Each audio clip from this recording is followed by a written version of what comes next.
America Iran चर्चा फिसकटलेली आहे आणि त्यामुळे आता येत्या काळात युद्ध भडकणार का या संदर्भातल्या चर्चा सुरू झाल्यात. शांतता चर्चा बोलणी आधीच भरगळलेली आहे. इराणचं शिष्टमंडळ पाकिस्तानला प्रस्ताव देऊन माघारी फिरलंय.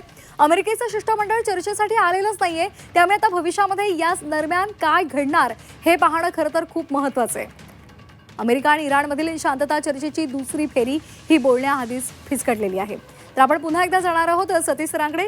सतीश सर, अमेरिका इराणमध्ये पहिली चर्चा झाली, मात्र त्यातनं काही हाती लागलेला नव्हता. दुसरी चर्चा होणार म्हणताना ती सुद्धा फिसकटलेली आहे. काय येत्या काळात त्याचे परिणाम आपल्याला दिसू शकतात?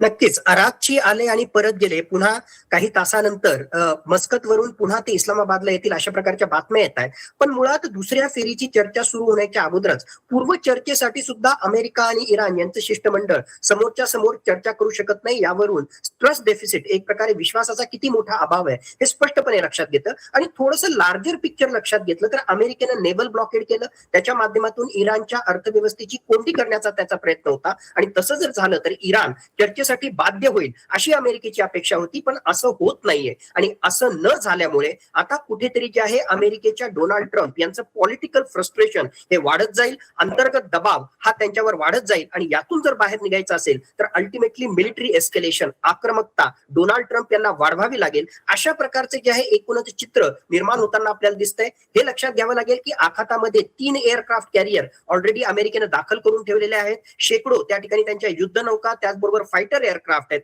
10,000च्या आसपास कॉम्बॅट कमांडोज आहेत. ही सगळी परिस्थिती लक्षात घेता भविष्यामध्ये जर अमेरिकेनं आक्रमकता वाढवली तर आश्चर्य वाटू नये. दुर्दैवानं या चर्चा फिसकटणं, पाकिस्तानचं सपशेल अपयशी होणं मध्यस्थ म्हणून, हे सगळ्या गोष्टी दाखवत आहेत की येणाऱ्या काळामध्ये अमेरिका हा इराण विरुद्ध आक्रमक होऊ शकतो आणि इराण सुद्धा त्याला रिटॅलिएट करू शकतो, ज्याच्या माध्यमातून पुन्हा एकदा जगाच्या अर्थव्यवस्थेला, अरब राष्ट्रांना मोठ्या प्रमाणामध्ये खतरा निर्माण होऊ शकतो. अगदी. त्यामुळे आता हे धोक्याचं सावट प्रत्येक जगासमोर आहे, प्रत्येक देशासमोर आहे. त्यामुळे यातून आता काय मार्ग खरं तर निघतो का हे पाहणं महत्त्वाचं आहे. धन्यवाद सतीश सर, आपण केलेल्या या संपूर्ण विश्लेषणासाठी.